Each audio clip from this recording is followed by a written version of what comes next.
welcome back to another episode of Master Your Life with Kate McKay. I am so glad that you've joined us for another episode, and today you're in for a good one. I am interviewing today Stephanie Jaie. Welcome, Stephanie. Hello, thank you for having me. I'm psyched you're here. And as always, I'm just going to do a quick abbreviated bio, and then Stephanie's going to, you know what? She speaks for herself in such a powerful way. So I'm looking forward to having her share all her goodness. So Stephanie Jaie is a sought after motivational speaker, international Amazon bestselling co-author of Journey to Myself. She's a philosopher, a certified somatic sexologist on a mission to disrupt the way we relate to pleasure and transformation in our lives. And also she is part of a book called Intuition, which is an incredible collaboration of some really powerful women. Many of them I have interviewed on this podcast, and I'm thrilled to have you here. So thank you so much again for being here. Thank you so much. I'm just so honored to be part of this collective of super powerful women in the Intuition book. I'm so honored, deeply touched to be part of it and to be here as well. It's really nice to be part of a collaborative group of women that are really pro, and not in this kind of airy-fairy kind of like, oh yeah, we're for women. I mean, we're legit like grounded goddess energy of power. And I love that, yeah. Yeah. So tell me about what that journey has been for you as this strong fire energy that you are.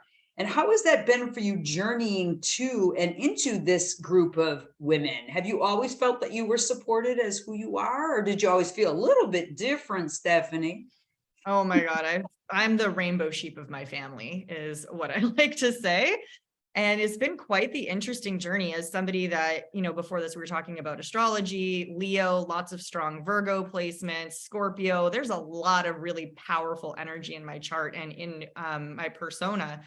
And I spent my entire life growing up just being the girl that was like the tomboy that like crushed every goal. I was the first kid in my family to go to university, paid it my whole way. It took me 10 years, but whatever, we got it done. First person to hit 6 figures in corporate in my family as a woman in tech in a small town. Like, if give me a goal, I was doing fitness competitions, which Kate, I know you do as well. High level competitive sports, national teams, like board of directors before 30. I checked all the boxes. And then it's funny because I was literally just writing this for somebody else today. So it's like very fresh in my mind. I remember the day that I hit that like multi 6-figure number in corporate. And I was so excited to like have finally this dream life that, being raised very close to the poverty line, everyone around me had said, this is what you should want for life. Like, this is your dream. They like spoon fed that to me as a girl that could actually finally do it. This is what you want. And I got it, and it fucking sucked. So what drove you to that? Because I guess the question for me is that you were always, as you said, different from your family as the rainbow sheep. But what was the internal motivation for you to achieve all of that? Yeah, if I'm going to be totally brutally honest, it was really, and I've done a lot of work to like get to this point, really, truly, it was trying to prove my worthiness to my father. At the end of the day, to really get down to it, that's what it was. He was very absent. I know that as an adult, he was absent because he was keeping our family above water, keeping a roof over our head. He was working like 5 jobs. And I'm low-key convinced that he wanted a boy because I got all the boy stuff. I got hockey, my sister got figure skating. I got trumpet, she got ballet and piano. I got all the boy stuff. And that was the only way that I could really get attention from him, was if I was doing the things that he valued, then we spent time together. But other than that, he was just too busy for me. So really that drive and that like, I'm going to succeed and I'm really going to push at that stage of my life before I hit 30 was all about trying to prove and gain my father's approval and to make him proud of me.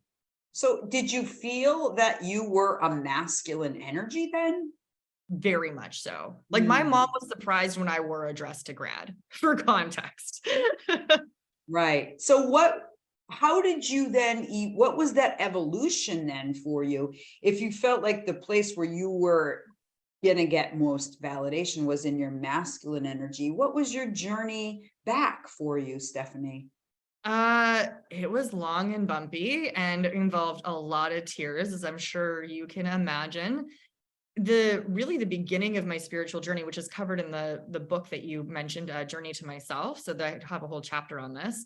But really the beginning of it was I was engaged and I made the decision 3 months before the wedding. So, everything's planned, everything's paid for, you got the dress, everyone's got their tickets, it's done, it's happening. And it came to my realization that I needed to leave my fiance, because what I hadn't been telling the world is he had a very severe cocaine addiction, which Mm, I had been hiding from everyone for about 2 years and had been supporting everything. And that came with it tons of emotional abuse. And there was still that unworthiness piece, right? Like, I need this man, I need to prove to this man that I'm worth his time. And he was choosing to spend his time on cocaine. So it was that same pattern as life oof, tends to do, mm, coming back to me over and over and over again. And making that decision was my rock bottom moment, because I went from having externally the dream life, multi-six-figure job, dreamboat fiance, super, super handsome, charismatic guy, narcissistic and abusive at home, but like also so was my dad. So again, we have the similarity here. And just the dream life. I had everything you could ever imagine. And having to leave that and then tell people why I was leaving that made them not trust me. And it just shattered all of my everything that I'd been holding. I almost lost my job. I got demoted. I had to move out. Like, I went from being on the top of the world to the very, very bottom super fast. And really, it ripped away all of the opportunity for me to be like, oh, I want this thing and this thing I've been told I wanted. And I got to the bottom of that with depression and complex post-traumatic stress disorder and acute anxiety disorder and all of these things that, as a normally very optimistic person, you would never expect me to have. And one day I kind of just woke up in the despair and I was like, listen, what the fuck is the point of all of that work if one decision can literally rip it all away? If that's the game we're playing, I don't want to be here. Like, literally, that's the closest I've personally ever come to suicide, where I was like, I'm not down for this game. Like, if this is what it is, this is fucked up, and I ain't doing it for another however many years. I'm just not. So either mm, there better be something else or I'm tapping out. And luckily I found, once I kind of started to rip away, I was like, oh, the problem wasn't that life sucks and that the game is rigged. I mean, it is rigged, but it was rigged because I was doing it for the wrong people. I was doing it to prove my worthiness to them. And I never stopped to consider my worthiness to myself. And as soon as I started turning that in and doing the inner work and doing the spiritual work, everything started shifting. It was definitely not easy, but I spent a couple years staying at home in Winnipeg and working on that. And then right before COVID is when I made the decision to quit corporate, leave everything, and travel the world. And so I traveled the world all through COVID with my partner, going into the depths of Tantra, going really deep into somatic sexology work, going really deep into open relating and polyamory, and just like ripping all of the societal conditioning off. Like, if society says you can't do that, I spent 3 years being like, watch me. Oh, you can't have an open relationship? Watch me. Oh, you can't heal your sexual trauma? Watch me. And so much of that was about coming home to like worthiness and being okay just being me, and not having to like force it, and not having to put makeup on, and not having to have an income, and really letting my partner support me for a long time and being safe in that and coming into my femininity. And I love what you said about the Women Gone Wild group at the very beginning. And to bring this back into that, I really went so far into my feminine for those 3 years, just so that I could heal sexual traumas that I didn't even know I had, so that I could rip off all of this conditioning and really come back to myself. And that really, really waspy feminine energy is great, but it's unbalanced just as much as the really strong masculine energy is. And it's also not where we're meant to be. We're not meant to be solely in our feminine, even as this is coming from someone that's a sexologist and, lives in the tantra and the pleasure-based space. Like, we can't be there 100% of the time. And what I love about the Women Gone Wild movement is every single woman embodies such balance in this group. And so coming into this container has really felt like coming home, because I'm in this group of women that all get it and that are all so feminine and like masculine at the same time in such a Mhm. healthy way that it just lights my soul on fire. I totally agree. And that's a beautiful coming home, isn't it? And I love that you say that it's a container because it is a safe place. And I think that that's been the challenge for a lot of women, is that where do you trust to be authentically yourself? I never fit in into the cliques. And, I remember in fifth grade going, whoa, I'm not like these girls. Yeah. And I'd rather be doing these other things. And I just didn't get it. I always felt like this level of uncomfortableness and like, what is it about me that I wasn't accepted? And, Mm, and I think that truthfully, I wasn't willing to betray myself. And mm. with that truth of I couldn't be someone else, Stephanie. It was just very difficult for me, even though obviously we all play this role. But I think I was just too transparent. And, it's like if you have a big energy or you speak your truth or whatever, you're just like confused when weird things happen in front of you. And I think no one wants to be uncovered, especially in a tribe of people that are committed to ultimately a betrayal of our true selves. Yes. Yes. Yeah. And that's one thing too, that I definitely journeyed a lot of sisterhood wounds through junior high and high school. Like I had so many mean girl experiences. It was unbelievable. Thankfully, though, as being raised as a tomboy and having that very strong masculine energy, all of my friends were guys. Like when I said I played hockey, I played on the boys hockey team. Like, I didn't even get girls hockey. I got all the boys sports, literally. So all of my friends were guys. And I think that's honestly part of the reason why I didn't click with girls for so long, because they hated me because I was friends with all the hot guys and they all saw me as like a bro. And to me, they like, I didn't even have sexual attraction to them. I was like, cool, we're literally just like the same. And then there's all these girls here that are afraid of talking to guys that are like, why does she get to like hang out in the locker room with them? I'm like, I get to change with them every day. This is great. Right, exactly. So what do you think the journey particularly over the last 3 months, why do you think that the journey so much was foundational through your sexual delving? Because I just think that's such an interesting perspective when we think about healing. Obviously, there is a component of our sexual essence. And what allowed you to break through that? This poor girl from Winnipeg, doing all this wins and having the courage enough to delve into that space and own it. It's funny because I have always had this like, morbid curiosity with sex, and I've always been very sexually empowered. I was blessed with a sister who was 16 years older than me, which meant as a kid, I was just like around people talking about sex like I wasn't even in the room all the time, right? I was just around the adults. So it was not really like a taboo topic for me. And I actually started my very first business ever at 19 selling sex toys. And it was very, very successful. And then, I got into university and it was like, okay, cool. You can sell sex toys or get a real job. And I was like, well, I guess I got to put the dildos away and get a real job, because again, I had to be in that like respectful space. But that, like, well, what I thought was like the respectful, normal space. But I never really lost that side of myself. It was always something that was really interesting to me. And so Tantra in particular, when I started to get into the spiritual world, Tantra, open relating, like these were just concepts that were really interesting to me, and that I just as a personal, like I'm just curious, like I want to know more about this, like better sex, like transcendent orgasms. Yes, please. Thank you very much. Like it was purely just for me, my own pleasure. And the more I got into it, the more I really discovered for myself how healing it was. And I didn't Mhm. really understand why at the time, but I would, have these orgasms that I would then bawl my eyes out and release so much grief, because I would have this body orgasm that would shake out trauma from childhood molestation, trauma from my heart being broken when I was 12, trauma from my whatever, like even just little things, right?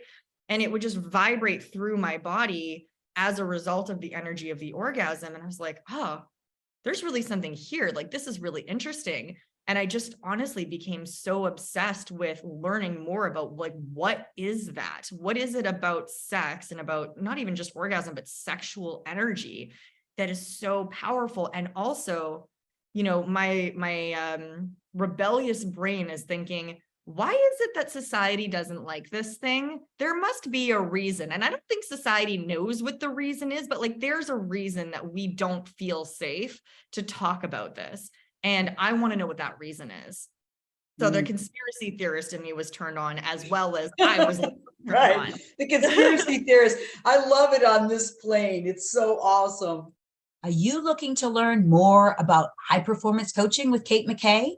Please go to the website at kate-mckay.com to learn more. What were your pushbacks, like even just say from your family of origin?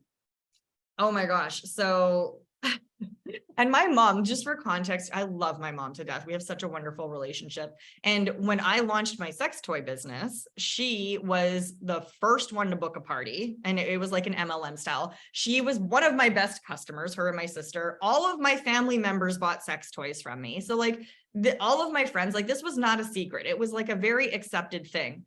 So, and I was 19 at that time. So I'm thinking, I'm 30, I'm going to launch this sex coaching business. And so I like put up my website and I start posting on social media, and they're sexy pictures, of course. And I'm thinking this is going to be great. And I had no concerns whatsoever about the impact that this was going to have on the people around me, because everybody knows like Steph is the sex person. They've been asking me for sex tips just naturally for years, right? So I feel like this is going to be so logical. It's going to be easy. I was very wrong. Why? What happened? Well, my mom called me. Basically, you would think, and my mom and I don't like, we love each other, but we don't really call each other. We're like texters. So when I get a call, I'm like, oh my God, who died? Apparently I did, that according to her. And it was this, you would think. I posted a couple pictures on Instagram that were Instagram appropriate. And we know how strict Instagram is, right? So like they're sultry, but they are not anything else. Talking about the importance of erotic energy and how this has helped me heal, and how important being in our pleasure, especially as women that are used to like subverting our pleasure at the value of everybody else, at the benefit of everybody else. I'm talking about these things. These are holistic, in my opinion, very holistic topics. And you would have thought that I had told everybody on Facebook that I was doing a porn and then literally posted a picture of my vagina. Like that's what you would think I had done based on my mother's reaction. Well, was it because it was the self-pleasure piece? Because I think we'll look at sex toys and it's be like, it's all right, that's what you use with a partner, or like whatever that thing is. But the fact that you framed it out as the self-pleasure, was that it, or what was it? To this day, I have my suspicions, but I don't honestly know with any validity, like with any certainty. We haven't talked about it since. But and it's like the only thing, it's like that one thing that we just have not been able to broach because she was just so bothered by it. But, when we get triggered by anything, it is always a reflection of things that we're afraid of on the inside. So I think that seeing me, and my mother's a Scorpio, just for context of like that death, transmutation, really powerful emotions, really powerful sexual energy. Like Scorpios are so sexually activated. It's not even funny. And this is very repressed. My mother's parents were British. So I think she saw me expressing what it was unsafe for her to express, and all of these hidden desires that were inside of her, and being very, very vocal about it. And, that's how triggers work. And that turned into this makes me uncomfortable because it's something I secretly want, but I don't know that. So therefore I'm uncomfortable and I'm going to project that onto you. And I think that's really what happened to so many of my friends. I lost so many friends when I launched that business. It was unbelievable. Like I can maybe 20% of the people that were very, very close to me, my whole, like for years and years, 10 years, 20 years, in some cases, maybe I retained 20% of them. Most of my family stopped following me on Facebook because they couldn't handle the provocativeness of my posts. Like it was really hard, honestly, especially because I was wildly unprepared for it. Like I thought it was going to be fine. Like, honestly, I mean, you bought a dildo for me 10 years ago. Now you don't want to have me talking about this. Like, what the fuck is wrong with you? Right. Well, is it just because it was more, I think a lot of it, like I had mentioned earlier before we hit record, about when my son died and when my mother had to look at me and being also the woman who lost her own son. And it Mm, was too painful for her to see. And she had to, in all honesty, hate me because she didn't want to look at her own pain. So this is yeah. similar, isn't it? Absolutely. Yeah, 100%. I mean, it's a protection mechanism, right? Oh, this thing makes me uncomfortable. I'm going to remove it from my field. And this is one of the, and as somebody that's a practicing Buddhist as well, through the Zen lineages and through tantric lineages as well, Zen and a lot of more traditional Buddhist techniques really talk about avoiding of sensual pleasures. They talk about the ascetic life. And I believe that a big reason for that is because they were perceiving sensual desire as, I'm not comfortable being in this pain, so I'm going to move away from it Mm-hmm. and move into 100%. something pleasurable, right? Yeah, 100%. Spiritual bypassing. That's not healthy. We all do it, but like that's not healthy. You're not going to heal that way, and you're going to end up being this person that just is trauma triggered all the time.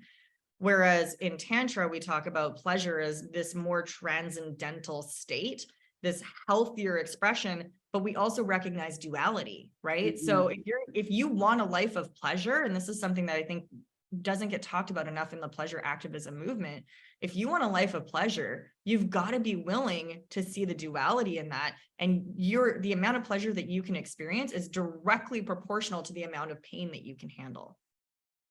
That's powerful. Well, why Mhm. is it then, do you think? Because this is something that I've been thinking about for a while, is that I was birthed into, like, I guess, having a high level of confidence in my sensuality, for sure. I just I didn't attach a lot of suffering and shame around that. I think it's because my mother did celebrate my sensual side because it just who I was. And I'm wondering then, if we know this, if we know that the body is such a projection of shame and guilt, and do you think that that's an ego projection? And then on the other side of that question is, how do we embrace the holiness of the body and being Mm. able to understand that pain pleasure response in that view, in the duality of it? It's funny because like the body, especially the sensuality of the body, has it's really weird. If you really think about it, it's so weird the way that we relate to it from a societal level. And thank goodness you did not get this from your mother. That helps a lot. But like we look at the expectations, like a woman's body needs to look a certain way. We're using sex to sell everything. Everything in the world is sold using some variety of sex. Like we even look at McDonald's, the golden arches. What are those representative of? A woman's open legs, like obviously.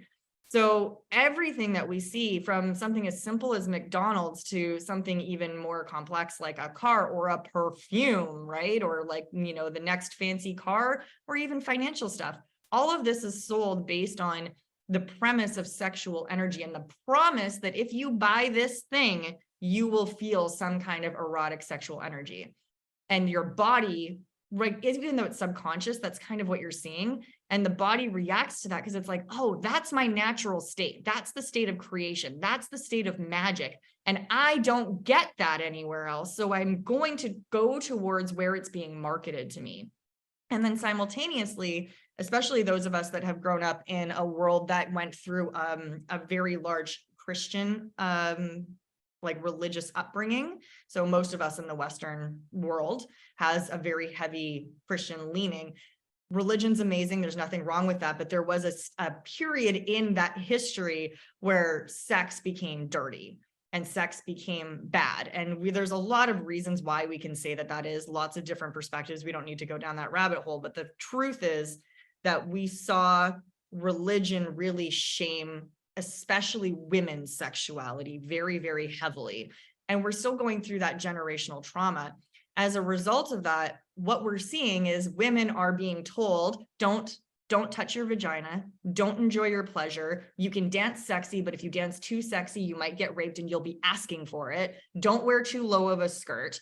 So we're being told all of these things while simultaneously being told that by Cosmo, you're not worthy unless you're a size 0 with massive tits and lip injections, and being told by Men's Magazine that this is what you have to look like. And all of these if you're going to be valued, and things are being sold to us on that premise.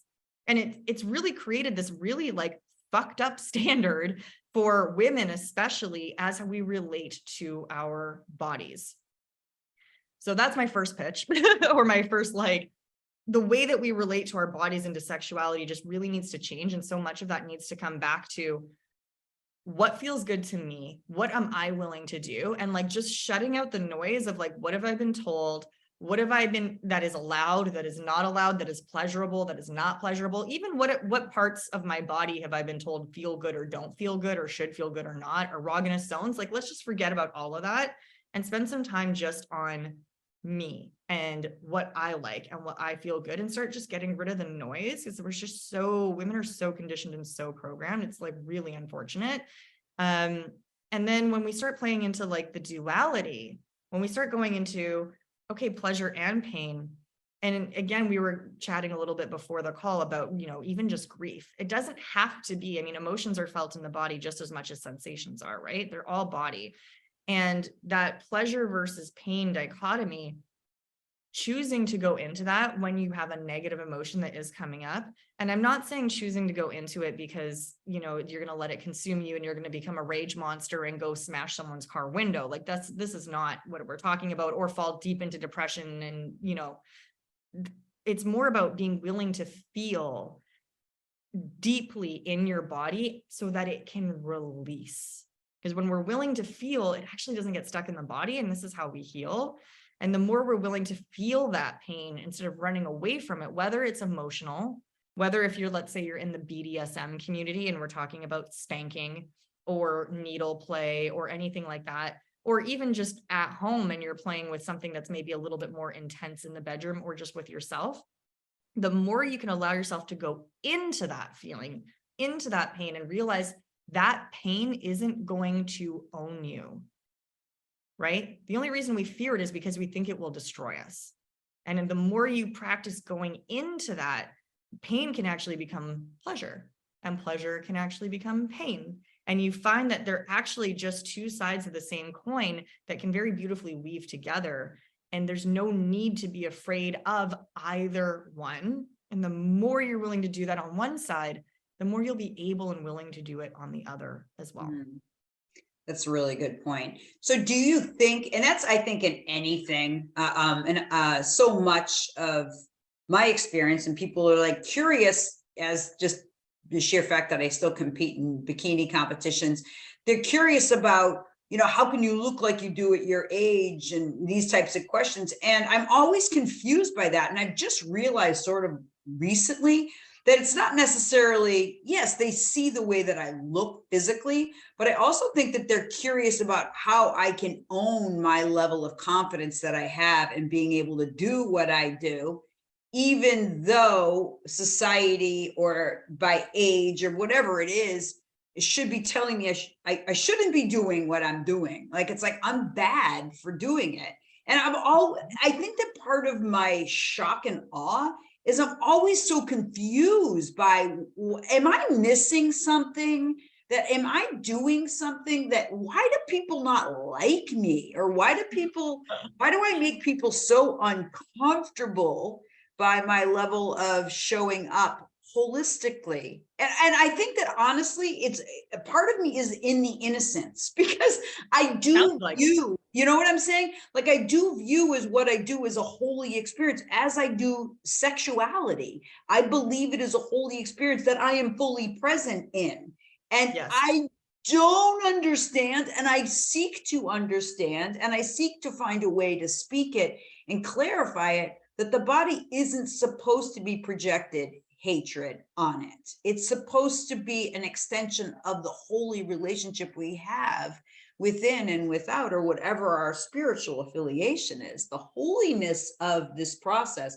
I feel like I'm missing something, Stephanie, and I'm still stumbling through at almost 60. And it's been an interesting discovery back. Well, the reason why I bring up and I talk about that is that I'm still befuddled by it. even though I know that the societal pressure and all of that, I never let that sway it enough for me to lose the connection, because I'm like, wait a minute, sex was bad? I just never felt like it was. I'm like, well, how can it be? It's like we're supposed to, like, food is good, food is pleasure, and yet it's doing things that are more, for me, obviously Capricorn moon, in moderation. I do everything in moderation. And so I'm still befuddled, in all honesty. I think you should keep the befuddledness, because that is obviously serving you quite well. And really, you're just missing the conditioning that we've been given, especially women. Okay, well, once you have kids, your life is now your kids, and you're not allowed to have your own life, and you're not allowed to have your own ambitions, and you're not allowed, like I was force fed those stories, which is why I don't have kids yet. I was like, well, fuck it. If it's me or them, guess who I'm picking? Me.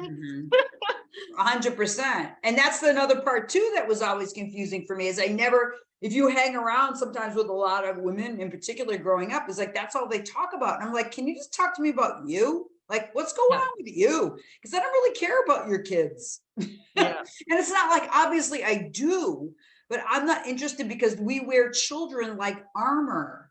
Moms will wear children like armor. And they're parenting their children like their spouse, like their spouse is their child. And women are missing this huge capacity, this huge opening to delve into who they are through their children and through their husband, into the portal of the divine feminine, which is supposed to be what it's about, babes. Totally. And, obviously not having children, so I won't speak to that as a portal, though I love that. And I look forward to experiencing it in the future. But this concept of the divine feminine is something that I feel like we really struggle with, because first of all, again, not talked about at all. It's not a premise that we are raised with. Thankfully now the babies that are being born now will be the first generation that gets to grow up with women that are talking about divine feminine, divine masculine, toxic masculine, toxic feminine. And I cannot wait to see what that turns into in 20 years. But we really don't hear that. Those of us that are going through this right now, we've not heard about women even having power, unless it's power as a masculine energy. Right? We talk about women's empowerment, and it's like hustle and grind and go, go, go. When you get like what I was doing, right? That was women's empowerment, but that's not feminine, that's masculine. Now, what we're seeing in the spiritual community, and we chatted about this a little bit before we hit record as well, is this really, again, and I also journeyed this hyper feminine, polarized energy that also is not balanced and also isn't serving. And when we're in pure feminine energy, we're purely receptive. We're creating, but guess what? Creation requires action. It requires penetration. It requires masculine energy. So we can't just be in that full feminine either. We really need to find that balance. And that, to me, is where things really become holy, and where we get to see the body as like, wow, I can be in this masculine and I can be really driven, or I can be in this soft feminine and I can just be in my flow. And every single expression of my life is an expression of the divine through me, because I am allowing it to move through, instead of it being constricted by like, I have to be masculine, or I have to be the nurturer, or I have to be the caregiver. I get to just be me. And that's where God flows through me. God, universe, source, whatever word you want to use, gets to flow through me in a minute by minute basis. And that makes everything about my life holy, this physical vessel included, because I chose this vessel for a reason. So how could it be anything other than holy? True that. Dropping the mic. So how do you, if we were to think of this in a ways that would be of value to the listeners that are listening and going, I have no idea how to wear the shroud of holiness, because that's truly what it is, right? It's a permeable shroud that we are gifted. So how do we make ourselves more permeable? An essential way, in a way that honors the divine in us, and we can still feel safe. So much of that is exploring the reasons why you're not already there. which is, I know, not the answer. Everyone's like, oh, okay, cool. You're going to like tell me more, make me more sensual, make me more holy, and give me an orgasmic practice. And like, yes, okay, cool. Go touch your pussy. That's important. Please do that. Buy a vibrator if you don't have one. Do a sexy, go to a burlesque class. Like there's lots of things you can do to increase your sensuality. But the truth is, your natural state is an embodiment of erotic life force energy. That's your natural state. And so, yeah, sure, you can put a lot of effort into going into that. And there's tons, if you go to my website, I have tons of tips, practices, all that kind of good stuff is on there. But at the end of the day, if you want the real truth, the best way to get there is by stripping away all the reasons you're not already that, because that is your natural state. And this is why I've found that working with sexual energy is so powerful, because it's who you are already.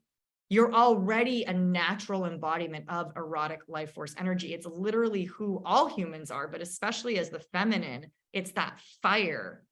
And when we start to actively cultivate that, we start to see, if we're willing to see it, all of the shit, all of the societal programming, all of the stories from our partners, all of the stories from our moms, all of the like, ooh, that didn't feel good. You have to be willing to go into those spaces to see that stuff that doesn't feel good. And again, now here's where we're in that pleasure pain dichotomy again. So you can ask, why doesn't that feel good? Where did that story come from? And am I ready to let that go? And if you can do that while also working with increasing and expanding your pleasure, stepping into feeling more sensual and erotic, touching your clit, playing with your body, buying sexy underwear, all of these more sensual things, if you can do those at the same time, wildfire. You won't even recognize yourself in 6 months. It's true. That's so awesome. And I think that it's beautiful that you said that. That is the bonus of what you're, it's like the bonus is what you dress yourself with, but really ultimately it's going in. Yeah. And I say this often too, it's like, we don't have to do anything. We're built to receive. That's the gift. And wow, just to think that you don't have to do anything, that there's no doing in your divine. It's just the being of the divine, that we are here. And lucky us is what I say. People are always like, oh, Katie, what are you saying? But it's truly what I mean that with 100% conviction. Mm-hmm. I mean, we are so fortunate to be born into bodies that have this kind of potential, that have this creative life force energy, that have the potential to just receive. And everything that is getting in the way of that, it can be released. I'm not going to promise that it's easy, because it isn't. And I'm a living testament of that. Like my, I guess, total 5-year shift from that corporate badass to sexual badass, maybe now, I guess we can call it. I don't really know. But like that was the hardest 5 years of my life in a lot of ways. It was really hard. But would I change even a second of it? No. And like, lucky us for getting to be able to make that choice. And anyone that's listening to this podcast is very obviously in the energetic frequency that they're able to choose the alchemical fire of sexual transmutation for themselves. They're able to say, I don't want this mundane life. I know there's more for me, and I'm willing to explore like what is actually so much beyond what I've been told is possible that I can't even fathom it, because I promise you it goes even further than that. That's so good. And I think that this one thing that, any listeners out there, you're not alone, and maybe you're not going to feel safe with the people around you, but there are places where you can get information. Obviously, Stephanie, we're going to share all your contact information and social so that you can tap in.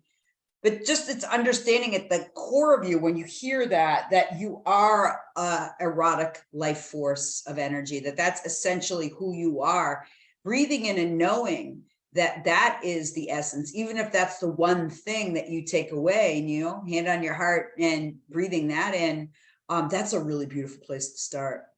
Yeah, powerful affirmation to just breathe that in and remind yourself daily, like, I am erotic life force energy. which by the way, is where all of our creativity comes from too. So if any of your listeners are feeling like, oh, I'm a little stuck, I don't feel like I'm a creative person, or I don't feel like I have creativity in my life, that is the like pulling in your erotic life force energy. It's vitality, it's creativity, it's passion, it's pleasure. Oh my God. It's like, it's so much that I just hope for everybody to experience it at least once in their lives, hopefully many, many times in their lives, but at least once, Yes. because it's life-changing. You'll never go back. Yeah, you'll never go back.